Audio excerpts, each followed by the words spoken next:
अमेरिकी राष्ट्रपति Donald Trump ने कहा है कि 48 घंटे का अल्टीमेटम वे दे रहे हैं, उसके बाद वो कार्रवाई करेंगे। अभी सवाल होता है कि 48 घंटे का। देखिए, इसमें तो कोई शक नहीं है कि अमेरिका आज भी एक बहुत पावरफुल देश है। जी।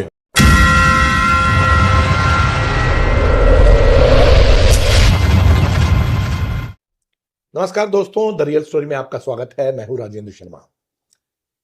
ईरान और इजराइल वॉर में, जिसमें कि अमेरिका भी शामिल है, आज ताजे हालात इतने बिगड़ गए हैं कि अब स्थिति पर कोई ना कोई बड़ा फैसला आना बहुत जरूरी है।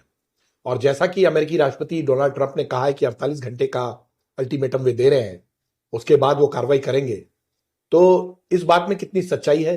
ट्रंप हर बार कुछ कहते हैं और पलट जाते हैं, तो क्या उनकी बात पर लोगों को विश्वास है? दूसरी अहम बात यह है कि एक जो ग्लोबल इकोनॉमी रिसेशन जो है हो रहा है, आर्थिक रूप से कई देशों को नुकसान पहुंचा है, जिसमें कि यह भी मांग की गई है कि रूस के जो तेल के जो सप्लाई है उसको वापस रीस्टेट कर दें, फिर से उसको खोल दिया जाए। और दूसरा, अमेरिका अगर 48 घंटे में कोई कार्रवाई करता है तो किस तरह की कार्रवाई होगी? वो क्या परमाणु असले का इस्तेमाल किया जा सकता है? क्या ट्रूप्स जो हैं अमेरिकी वो ईरान में दाखिल हो सकती हैं? क्योंकि जिस तरह का रिटेलिएशन ईरान कर रहा है, जिस तरह के हमले ईरान कर रहा है, उससे एक बात तो साफ है कि मिडिल ईस्ट बहुत परेशान है और यूरोप की भी स्थिति बहुत खराब है। इस पूरे मुद्दे पर और खासकर ताजा ऐसी चीजों पर एनालिसिस के लिए हमारे साथ रिटायर्ड कर्नल डॉक्टर बीबी वत्स हैं। सर, आपका बहुत बहुत स्वागत है। Thank you. जय हिंद। तो इस मुद्दे पर सर, हम जब आ गए हैं और आज ये स्थिति हो गई कि 48 घंटे का अल्टीमेटम ट्रंप ने दिया है और इस 48 घंटे में लोगों को विश्वास नहीं हो रहा है कि क्या होगा क्या नहीं होगा, क्योंकि अगर ट्रंप अटैक करते हैं या इजराइल से अटैक कराते हैं या ग्राउंड ट्रूप्स आता है, तो किस तरह का ये अटैक हो सकता है, उसके बारे में थोड़ा बताइए। और जो चूंकि अब आर्मी इन्वॉल्व हो रही है उसमें, तो वो किस तरह की अमेरिका की फोर्सेस एक्शन मोड में आ सकती है?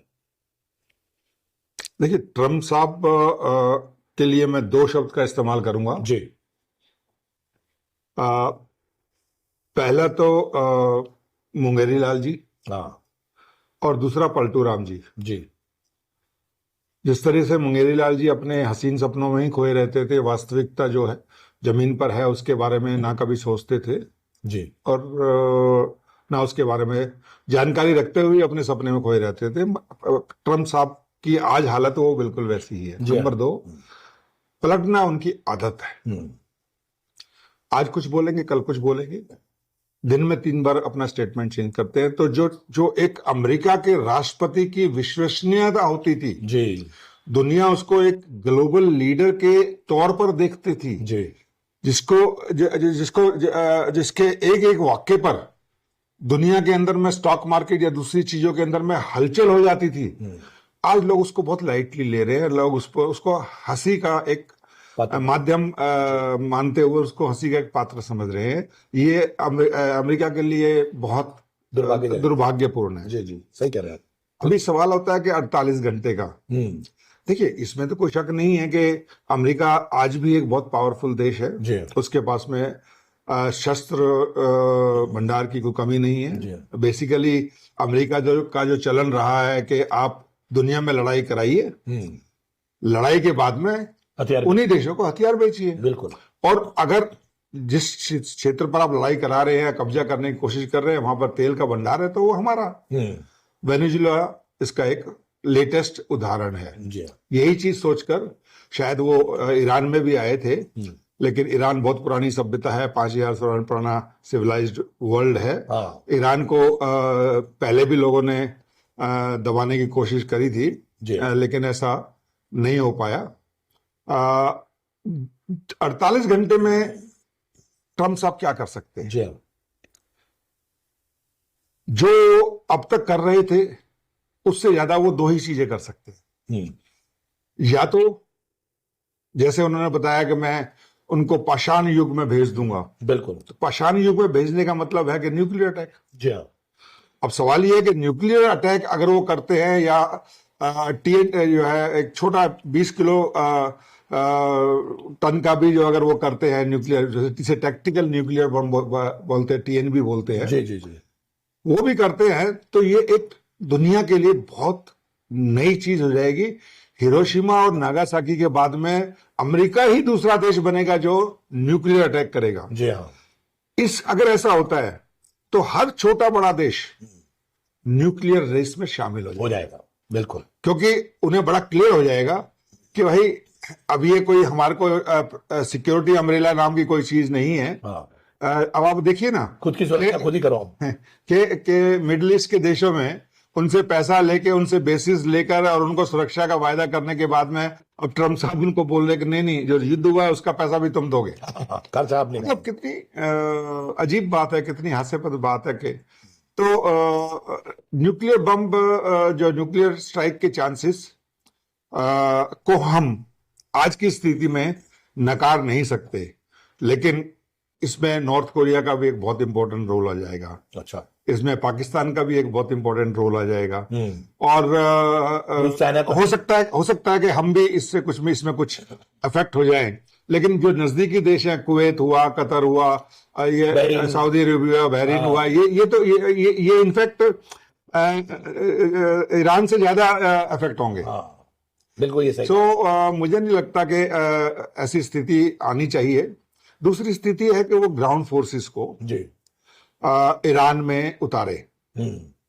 अब ग्राउंड फोर्सेस कौन कौन से? त्रिपोली में जो है वो अपने मैरीन कमांडोज को, सील्स को लेकर आया हुआ है। तकरीबन 5,000 के करीब जो है सैनिक वहां पर उन्होंने वहां अपने बेस कर दिया है, उनको आगे स्टेज फॉरवर्ड कर दिया है। जी। एयरबोर्न डिवीजन को उन्होंने एक्टिवेट कर दिया है और काफी ग्राउंड फोर्सेस को भी वो आगे एक फॉरवर्ड जो पोस्चरिंग होती है कि अटैक करने से पहले उनको आगे जो इंटेंडेड एरिया ऑफ ऑपरेशंस में ले जाते हैं वो कर रहा है। ये भी सुना गया है कि बॉर्डरिंग कंट्रीज में अमेरिकी सोल्जर्स पहुंच गए। हाँ, वही फॉरवर्ड पोस्टिंग का मतलब यही है कि भाई जहां से आप ऑपरेशन कर सकते हैं उस इलाके में आप पहुंच जाइए। फिर वहां से स्थिति में जैसे स्थिति बनती है अपने तैयारी करते रहिए और तैयार रहिए आगे ऑपरेशंस के लिए। अब इसको थोड़ा सा आप समय दीजिए तो मैं अलग अलग तरीके से देखता हूं।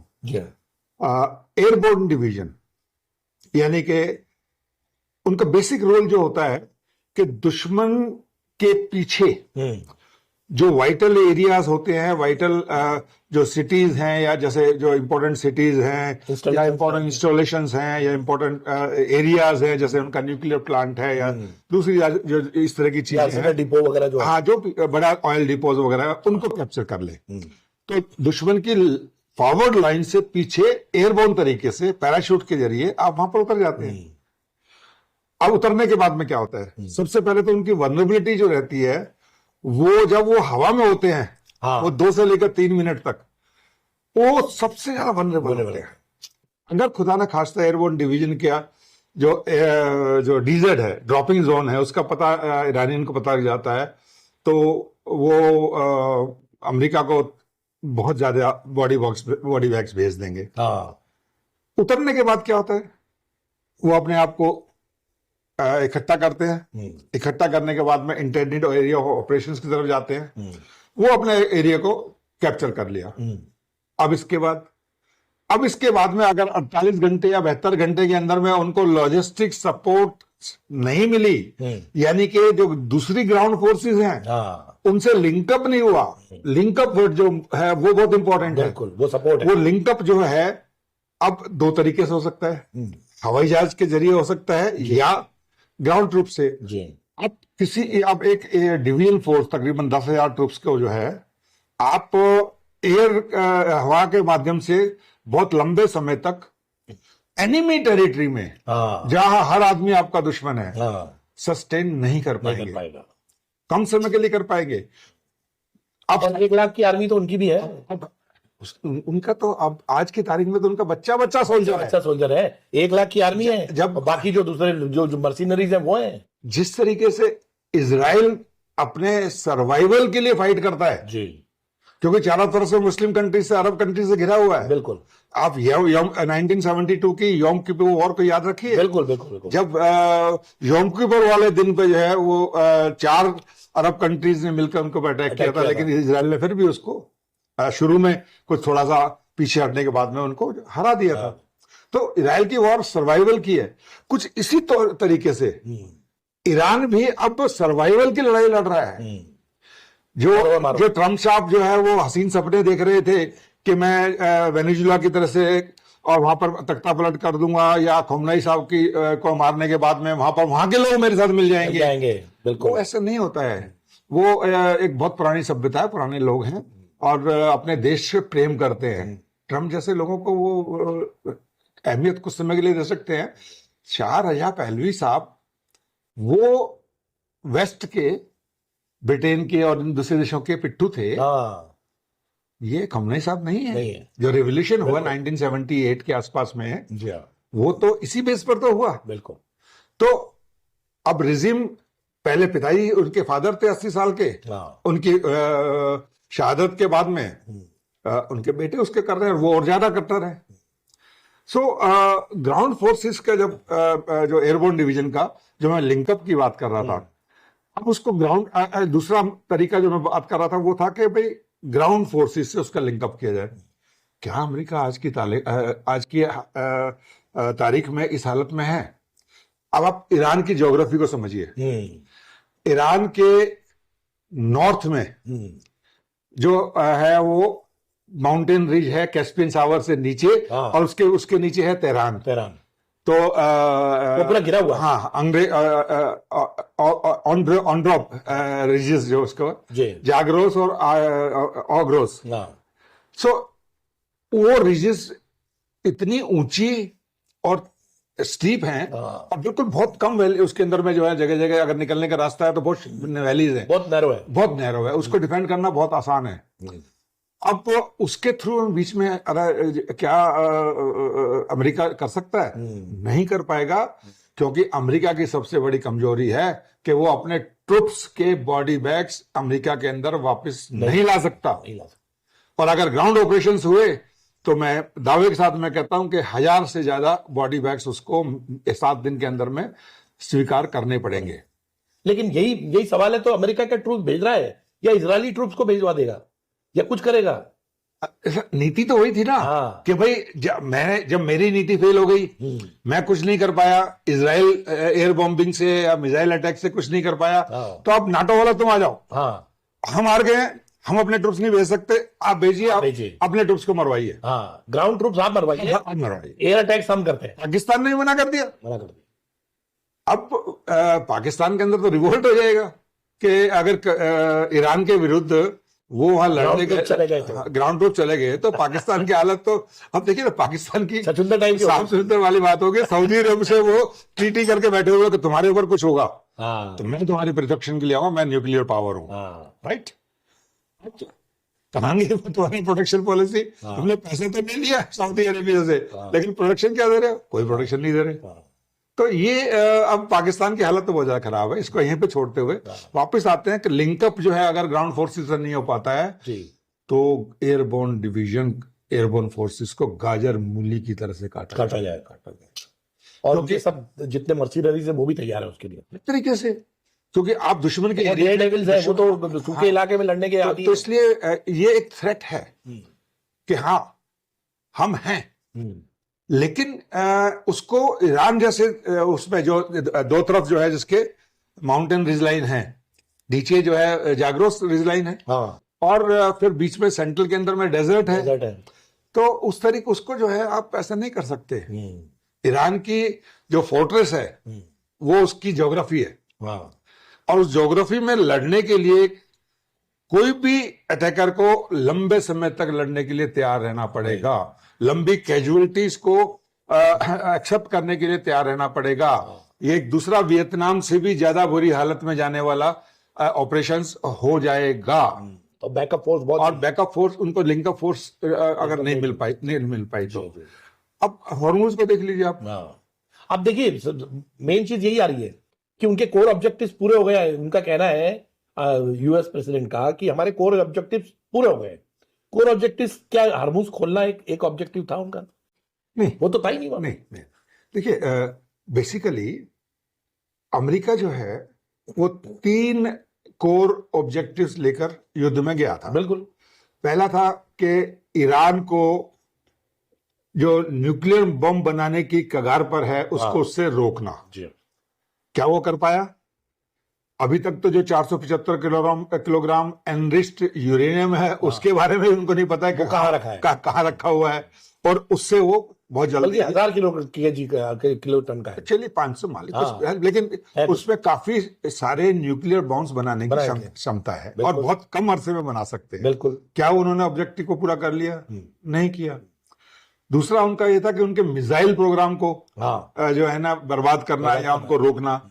अमेरिका को उनको यही नहीं पता था कि इजराइल की मिसाइल क्षमता उन्होंने पिछले तकरीबन 7-8 साल के अंदर में कितनी बढ़ा ली है। पिछले 20 साल से काम कर रहा था, 20 साल से काम कर रहा था वो, तो धीरे धीरे बिना कोई अनाउंस करे वो अपने आप को स्ट्रॉन्ग, क्योंकि उसे पता है भाई 20 साल से सैंक्शन चल रहा है, सैंक्शन चल रहे हैं, उसकी अर्थव्यवस्था को इतना ज्यादा हुआ, तो जाहिर बात है कि अब वो कोई वेनेजुएला थोड़ी है या पाकिस्तान थोड़ी है। बिल्कुल। तो उस हिसाब से ईरान एक अलग ही देश है, अलग ही लोग हैं वहां के, और अपने देश से प्रेम करने वाले। तीसरा जो था वो रिजीम चेंज का था, जैसे आपने बताया। क्या हुआ?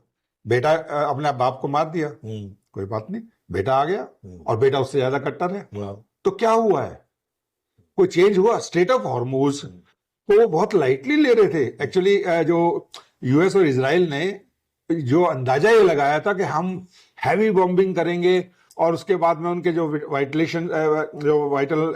इंस्टॉलेशंस वगैरह, एरियाज वगैरह हैं, उसको खत्म कर देंगे और उनकी जो नेतृत्व क्षमता है उसको खत्म कर देंगे, और ईरान अपने आप सरेंडर कर देगा, वहां के लोग जो है हमारे बारे में सोचना शुरू कर देगा और हमारे साथ आ जाएंगे। क्योंकि उसमें कुछ दिन पहले यूएस स्पॉन्सर्ड जेनजी आंदोलन हुआ था, तो उन्होंने उस पर कुछ ज्यादा ही मतलब भरोसा कर लिया। लेकिन आपने इस बात का जिक्र किया है कि जो है खेमेनेई का बेटा जो है अभी जिंदा है और वो है, लेकिन अब तो ऐसा लग रहा है कि ईरानियन रिवॉल्यूशनरी आर्मी ने पूरा जो है वो अपने हाथ में ले लिया है, क्योंकि इधर लीडरशिप, पॉलिटिकल लीडरशिप एक्टिव नहीं है, नीचे जो उनके सीनियर कमांडर्स जो है वो जो चले गए हैं, उसके बावजूद भी अटैक्स और वो हो रहे हैं। तो किसके हाथ में है जंग? ये देखिए, ईरान इस स्थिति को पहले ही जानता था। जब युद्ध होता है तो युद्ध में कंटीजेंसी प्लानिंग की जाती है कि अगर ऐसा हो गया तो हम ये करेंगे। तो उनकी एक कंटीजेंसी डेफिनेटली उनको होगा कि अगर हमारी लीडरशिप पर हमला होता है और लीडरशिप, टॉप लीडरशिप नहीं रहती है, तो कौन आएगा? क्या होगा? अगर हमारे IRGC के टॉप लीडरशिप खत्म हो जाती है, तो उन्होंने अपने आप को डिसेंट्रलाइज कर लिया है, विकेंद्रीकरण जिसको बोलते हैं। अब पहले वो इकट्ठा होकर वो करते थे, अब जो है अलग अलग ग्रुप्स के अंदर में अपने हिसाब से वो कार्रवाई कर रहे हैं। वो यूएसए के लिए और ज्यादा खतरनाक है, क्योंकि पहले जो था कि एक कमांडर करता था और वो एक कमांडर अपनी सोच से अटैक कर रहा था। अब तो कम से कम वहां 4 या 5 कमांडर्स अलग अलग तरीके से अलग अलग जगह बैठकर, बिल्कुल जिसे यूएस पता भी नहीं कर पा रहा है, तो उसका डिसेंट्रलाइजेशन कर दिया गया है। ये कहना मेरे ख्याल में ज्यादा अभी आज की परिस्थिति में ठीक नहीं होगा कि पूरी पॉलिटिकल लीडरशिप खत्म हो गई है। पॉलिटिकल लीडरशिप है, लेकिन पॉलिटिकल लीडरशिप क्योंकि उनकी एयर पावर ज्यादा है और उनका ईरान की एयर डिफेंस क्षमता बहुत कम है, तो पॉलिटिकल लीडरशिप ज्यादा सामने नहीं आ रही है। क्योंकि आपने अगर देखा होगा कि जो भी पॉलिटिकल लीडर सामने आया, उन्होंने उसकी लोकेशन उसको एलिमिनेट कर दिया। तो ये एक सोची समझी रणनीति है, उसके तहत ये काम कर रहे हैं। अच्छा, अब सबसे बड़ा सवाल है कि अब अमेरिका बोल रहा है ठीक है हमारा पर्पस सॉल्व हो गया, ऑयल की क्राइसिस लेकिन इतनी बढ़ गई है, तो हरमुज जो है उसको फ्री करने का अब यही है बचा है। क्योंकि इसके पहले तो बोल चुके थे कि जो कंट्रीज को जिससे हरमुज से जिन को फायदा है, हम तो वहां से ऑयल लेते नहीं है, तो हरमुज के लिए वही लाइन उसी को फ्री करवाए हम। मैंने एक शब्द इस्तेमाल किया था, विश्वसनीयता, क्रेडिबिलिटी। अमेरिका में लोग पहले भी कम विश्वास करते थे, लेकिन अब इसके बाद में तो और विश्वास नहीं करेंगे कि भाई आपने हमारे से इतना पैसा लिया, हमने आपको बेसिस दिए और आपने हमारे को बोला हम हर हालत में सिक्योरिटी देंगे, और आप हमारे को बर्बाद करके और फिर हमारे को बोल रहे पैसा दो, हमारे को युद्ध का पैसा, तो क्या मतलब? और आप उसके पहले बोल चुके कि आप ही लड़ो हरमुज लड़ाई, हम लोग बोला हरमुज से हमें कुछ नहीं करना। अरे भाई, तो फिर तुम यहाँ आए क्यों थे? हरमुज क्या अमेरिका हारमुज को कैप्चर कर सकता है? देखिए, लेट्स सी, हारमुज बहुत छोटा 30 से लेकर 40 किलोमीटर का स्टेट है, लेकिन जिसके अंदर में जो सी लेन्स है वो 2 से 3 किलोमीटर वाली, एक आने के लिए और एक जाने के लिए। अब 2 से 3 किलोमीटर की जो सी लेन से कितनी कितनी तंग होती है, उसके तरफ एक तरफ नदन साइड के अंदर में हॉर्मुज के ऊपर में जो Zagros mountain line ridge line है, वो इतनी स्टीप और ऊंची है, संगमरमर के पत्थरों से है। उसके अंदर में उन्होंने जो है अंडरग्राउंड सिटीज बनाए हुए हैं, और उन सिटीज के अंदर में कितने ड्रोन्स हैं, कितनी मिसाइल्स हैं और कितने उनके ट्रुप्स वहां बैठे हुए हैं, ये आज तक पता ही नहीं। हो सकता है कि जो टॉप लीडरशिप ऊपर चली गई है उसी को पता हो। तो आप कितने को डिस्ट्रॉय करेंगे? अब 3 किलोमीटर की तो कोई भी रेंज, जब वो 4,000 किलोमीटर तक मार कर रहा है, जिसके पास में अनमैन्ड स्पीड बोट्स हैं, उन्होंने माइन बिछाई हुई है, उनके पास में 3 किलोमीटर एरिया को डोमिनेट करने के लिए हर तरह के हथियार हैं, तो क्या अमेरिका उसको कैप्चर कर पाएगा? नहीं कर पाएगा। साउथ साइड के अंदर में ओमान की पहाड़ियां हैं, लेकिन वो नीची हैं। अगर आप देखें तो जो जो जो जाग्रोस है वो इस साइड पर है, तो ओमान इस साइड के ऊपर में, बीच में ये स्टेट ऑफ हॉर्मुज है। तो डोमिनेशन तो हमेशा ईरान का ही रहेगा। ईरान वो आइलैंड जिसमें सबसे ज्यादा ऑयल है वो ईरान के पास है, वहां पे उसने पूरे जो है सी माइंस लगा रखी है। खार्ग आइलैंड, खार्ग आइलैंड बहुत इंपॉर्टेंट उनका वहां पर वो था। मेन तो अमेरिका का पर्पस यही है कि खार्ग आइलैंड को अपना कब्जे में लेना है। एक बार को मान लेके उन्होंने खार्ग आइलैंड को कब्जे में कर लिया जी, एयरबोर्न ट्रूप्स भेजकर या सील कमांडर्स जो उनके कमांडोज है, नेवल कमांडोज, उनको भेज के कर लिया जी। कितने दिन के लिए? आप उसको सस्टेन कैसे करोगे? आप उसको सस्टेन कैसे करोगे? एक तरफ कुवैत है जो है, अगर ईरान ने कुवैत को कब्जा कर लिया जी, 200 किलोमीटर की बहुत है, 200 किलोमीटर ज्यादा का नहीं है। और अगर आप देखें खार्ग आइलैंड तकरीबन 150 नॉटिकल माइल्स दूर है स्टेट ऑफ हॉर्मुज से जी। तो आप खार्ग आइलैंड को कैप्चर करके स्टेट ऑफ हॉर्मुज को अगर खोलना चाहते हैं तो आप जियोपॉलिटिकली, जियोस्ट्रेटेजिकली बिल्कुल गलत हैं। ऐसा संभव नहीं हो सकता। आप खार्ग आइलैंड को ले लेंगे, एग्रीड, लेकिन फिर ईरान क्या करेगा? वो ईरान जब उसके हाथ से चला ही गया खार्ग आइलैंड मान लो, तो वो उसको इतना ज्यादा आर्टिलरी या दूसरी चीजों से उसको वो करेगा, तो तबाह करने की कोशिश करेगा। तो वहां जितने भी ट्रुप्स होंगे क्या वो सस्टेन कर पाएंगे? और खार्ग आइलैंड है कितना? 3 किलोमीटर बाई 20 किलोमीटर का। और सबसे बड़ी बात है कि सिर्फ ऑयल वाले नहीं है वहां पे, दूसरे मालवाहक जहाज है। उनका वो जो पैसेज है पूरा, तो सिर्फ खार्ग आइलैंड और उसके आसपास की बात नहीं है, हरमुज के पूरे रास्ते में पूरा जो ट्रैफिक बंद है उनका शिप्स का, वो तो लॉन्ग टर्म पे प्रभावित होगा ही ना होगा। एक्चुअली युद्ध एक बड़े इंटरेस्टिंग और निर्णायक दौर में पहुंच चुका है जी। अमेरिका अपने किसी भी ऑब्जेक्टिव को हासिल नहीं कर पाया है। अब उसके पास में इस दुखद स्थिति से, मैं बड़ा सोच समझ के वर्ड इस्तेमाल कर रहा हूं, दुखद स्थिति से निकलने के लिए ट्रम्प साहब जो हैं वो पलटू राम का रोल कर रहे हैं और हसीन सपने छोड़ने को तैयार नहीं है जी। अपने खुद के आर्मी चीफ को आप जो है वो युद्ध के बीच में हटा रहे हैं। आप जो है गेवार्ड को जो है ना हटा रहे हो, आप दूसरे लोगों जो सीनियर पॉलिटिकल लीडरशिप है या उनको हटा रहे हो, तो ये आपकी जो हतोत्साह है उसको जाहिर करता है। एक परिपक्व नेता को जाहिर नहीं करता। और उन्होंने ये भी कह दिया है कि जो भी चीज होगा उसके लिए जो है वाइस प्रेसिडेंट जिम्मेदार होंगे, और जो वॉर शुरू हुआ है वो डिफेंस मिनिस्टर के कहने पे शुरू हुआ है। तो आप समझिए कि वो खुद जिम्मेदारी लेने नहीं चाहते किसी भी चीज की। ये तो दुनिया जानती है, और अमेरिका की जनता बहुत वाइज है, पढ़ी लिखी जनता है, सब देख रही है। और जो उनका मेन प्रॉब्लम तो ये है कि नवंबर में होने वाले जो चुनाव है, मिड टर्म जो चुनाव है, वो उसमें अपने आप को क्या दिखाएंगे। बिल्कुल। तो आपको लगता है कि ये पूरा वॉर जो है खेला गया, इसके पीछे पर्पस कुछ और था, डाइवर्जन का, ध्यान बटाने का? एप्स्टीन फाइल में बुरी तरह फंसे हुए हो जी, और कुछ फाइल्स गायब भी कर दी गई जी।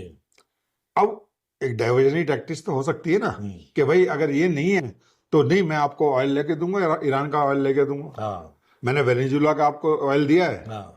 अब वेनेजुला के ऑयल में भी आप देखो ना कि उसको उस ऑयल शोधन की क्षमता अमेरिका के पास में है ही नहीं। तो हमारे जो है जो मुकेश अंबानी जी है वो वहां पर पैसा बनाएंगे, बनाना चाहिए, क्यों, क्या कोई बुराई नहीं है। बिल्कुल। तो उन्हीं से पैक्ट किया उन्होंने, और रिफाइनरी वहां बन रही है। हाँ, उसकी वजह ही वह है। लेकिन इंडिया जहां तक मोदी जी हैं, मुझे इस बात की खुशी है कि हमारे सेंट्रल लीडरशिप एक बड़ी परिपक्व लीडरशिप बैठी हुई है, जो हर स्थिति में अपने देश के हित को ऊपर रख रही है।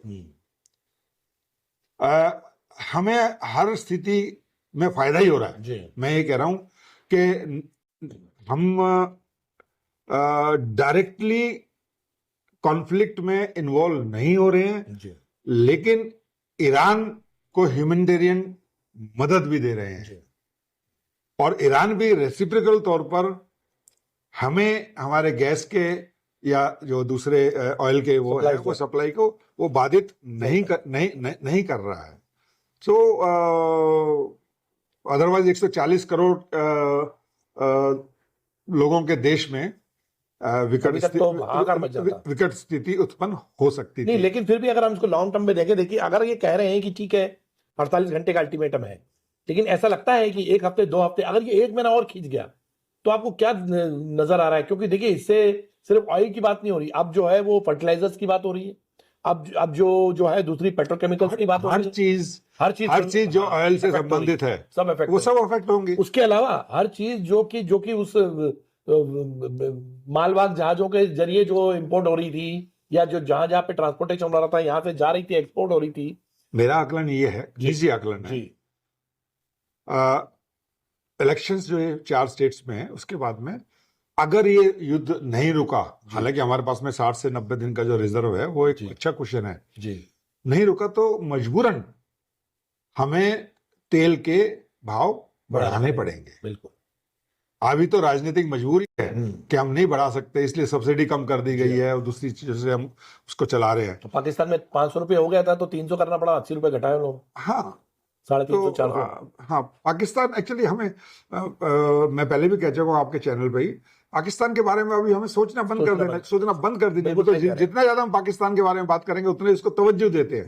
यही गलती हमारे जो मोदी से पहले की जो लीडरशिप थी उन्होंने किया, पाकिस्तान को बिना वजह तवज्जो दी। हाँ, उनके जियो पॉलिटिकल जो लोकेशन है वो इम्पोर्टेंट है, फाइन, लोग अमेरिका से लोग उसका फायदा उठा रहे हैं, लेकिन कब तक? तो पाकिस्तान अब इतिहास के गर्द में जाने जा रहा है 4 या 5 स्टेट्स के अंदर में वो जल्दी टूट जाए। लेकिन मैं उसी प्रश्न पर फिर से आता हूं कि 1 महीना जो बचा, अगर ये खींच गया फिर से, तो हमारी फार्मास्यूटिकल इंडस्ट्रीज है, ऑयल से जुड़े जितने भी एक्सपोर्ट्स इंपोर्ट्स हैं, यहाँ तक कि हैंडीक्राफ्ट्स हैं, बहुत सारी चीजें जो एक्सपोर्ट होती हैं वो पूरा प्रभावित होगी। आपको लगता है कि अब इसमें बहुत कॉशियसली आगे बढ़ना चाहिए, जनता को ये समझ में आना चाहिए कि कुछ बहुत सारी स्ट्रगल का टाइम आ सकता है हमारे लिए? संभावनाओं से इनकार नहीं किया जा सकता। मेरा अपना निजी मत ये है कि ये युद्ध इतना जल्दी खत्म होने वाला नहीं है। बिल्कुल बिल्कुल। उसका कारण ये है कि अगर यूनिलेटरली अमेरिका युद्ध को सीजफायर घोषित भी कर देता है, तो क्या इजराइल और क्या ईरान इस बात को मानेंगे? ईरान तो अटैक आपने एक देश को करीब 20 से 25 साल पीछे धकेल दिया और आप बोल रहे हैं कि हम जीत गए और अब हम युद्ध बंद कर रहे हैं, और वो चुपचाप बैठ जाएगा। अरे ये दुनिया है, यहाँ वो भी एक वो वहां के लोग भी खाना खाते हैं, वहां के लोग भी अपने देश से प्रेम करते हैं। यस, एग्रीड, आपकी दादागिरी है, लेकिन अब वो आपकी दादागिरी नहीं चल पाएगी ना, और नहीं चल रही है। तो मुझे नहीं लगता कि अगर खासतौर पर यूरोपियन यूनियन का जो प्रेशर है यूएस पे है बहुत ज्यादा है। नाटो अलग हो गया, पब्लिक का प्रेशर है, नाटो अलग हो गया है। अगर यूएस के प्रेशर में इजराइल भी अपना अटैक बंद कर दे तो ईरान जो है ना वो थोड़ी बंद करेगा। ईरान ने साफ बोल दिया है कि ठीक है, मैंने तो अटैक नहीं किया ना, आपने नेगोशिएशन हम कर रहे थे, नेगोशिएशन के दौरान में आपने हमारे ऊपर अटैक किया। तो अगर आपने ऐसा किया है तो मेरा जो जितना नुकसान हुआ पहले वो दे दो, उसके बाद में बात करेंगे। और आपने इंस्टीट्यूट्स उड़ा दिए उनके, ब्रिजेस उड़ा दिए उनके, मतलब ऐसी जो आप ये मान सकते थे कि कोई आर्सेनल डिपो या ऑयल डिपो हो तो उड़ाया है, लेकिन आपने तो अब उनकी यूनिवर्सिटीज पे हमला करना शुरू कर दिया। आपको बड़ा एक इंटरेस्टिंग फैक्ट बताता हूँ जी, जो उनकी यूनिवर्सिटीज पर आप जो कह रहे हैं ना अटैक, तो एक बड़ी सोची समझी रणनीति है। एक ऑब्जेक्टिव यूएस का उसकी न्यूक्लियर क्षमता को खत्म करना है जी। अब न्यूक्लियर क्षमता कहां से आ रही है? उसके जो साइंटिस्ट थे, फ्रंट लाइन साइंटिस्ट थे, वो आपने खत्म कर दिए। अब उसके जो बैकअप साइंटिस्ट हैं वो कहाँ हैं? वो यूनिवर्सिटीज के अंदर में है, जो स्टूडेंट्स हैं, जो शोध कर रहे हैं, जो पीएचडी के हैं, या जो जूनियर साइंटिस्ट हैं, तो उन यूनिवर्सिटीज पर अटैक किया गया वो इस पर्पज से कि उनकी सेकंड लाइन की जो साइंटिस्ट हैं उनको भी खत्म कर दिया। बिल्कुल। और कुल मिलाकर जो है अब स्थिति, मतलब आपने जैसे कहा, रोचक है, लेकिन ये स्थिति है जरूर कि अब नजर रखी जाए कि ये युद्ध जल्दी जल्दी खत्म हो, ये सभी की भलाई के लिए है। लेकिन जैसे आसार नहीं आ रहे हैं, तो अब इंडिया अपना, चूंकि इंडिया में भी इलेक्शंस है, इंडिया अपना स्टैंड और अपनी स्ट्रैटेजी को उस तरह से फॉलो करे, जैसे कि प्रधानमंत्री मोदी ने भी कहा है कि हर चीज पर बड़ी नजर रखनी जरूरी है। देखिए, युद्ध अल्टीमेटली खत्म होगा। युद्ध किसी चीज, किसी मसले का हल नहीं होता है, आज तक नहीं हुआ, आगे भी नहीं होगा। दोनों देशों को टेबल पर बैठकर एक सामंजस्य के भाव से इस युद्ध के कारणों को सॉल्व करना पड़ेगा। बिल्कुल। कुछ उनको अपने स्टैंड छोड़ने पड़ेंगे, कुछ यूएसए को अपने स्टैंड छोड़ने पड़ेंगे, लेकिन अब सवाल ये है कि टेबल पर उनको कौन लाएगा? पाकिस्तान तो लाने से रहा। बिल्कुल। ईरान ने तो साफ मना कर दिया। बिल्कुल कि साहब हम उसको नहीं मानते हैं। रशिया यूक्रेन में नहीं आ पाए, वो रशिया यूक्रेन में नहीं आ पाए, साल भर से ज्यादा हो गया। तो एक कोलिशन जो गवर्नमेंट कोलिशन जो एक दल बन रहा है, जैसे अभी 35 देशों का ब्रिटेन की अगुवाई में बना है, तो 35 देश थोड़ा ज्यादा हो जाते हैं, पर मेरा सोचना ये है कि 4-5 मुख्य देश जो जिनका संवाद दोनों देशों, दोनों पार्टी से चल रहा है, जिसमें मुख्यतः इंडिया है, यहां हमारा रोल बड़ा अहम हो जाता है। और अगर युद्ध को कोई रुकवा सकता है तो मोदी जी की लीडरशिप रुकवा सकती है, बिकॉज वो इजराइल को भी मान्य है, वो यूएसए को भी मान्य है, और वो ईरान को भी ईरान को मान्य है। बिल्कुल। और मुझे ऐसा लगता है, जो इंडिकेशंस आ रहे हैं कि हमारे फॉरेन मिनिस्टर साहब इस दिशा में बड़ा तेजी से आगे बढ़ रहे हैं, और जल्द ही अगर वो अपने इस काम में कामयाब होते, वरना तो युद्ध 1 महीने तो और मान के चलिए आप, कम से कम। तो देखिए कि आप जैसा कि आप इस पूरे युद्ध पे सब लोगों की नजर है, और जिस तरह से ट्रम्प की बयानबाजी को लेकर भी बहुत सारी जो है अनिश्चितता बार बार सामने आती है, खास तौर पे ऐसे वक्त जब 48 घंटे का अल्टीमेटम दिया है अमेरिकी राष्ट्रपति ने, ऐसे में ईरान का स्टैंड क्या रहेगा? युद्ध ज्यादा भड़केगा या फिर परमाणु हथियारों का उपयोग किया जाएगा? ये सब चीजें बहुत ही भयावह स्थिति में पहुंचाने लायक है।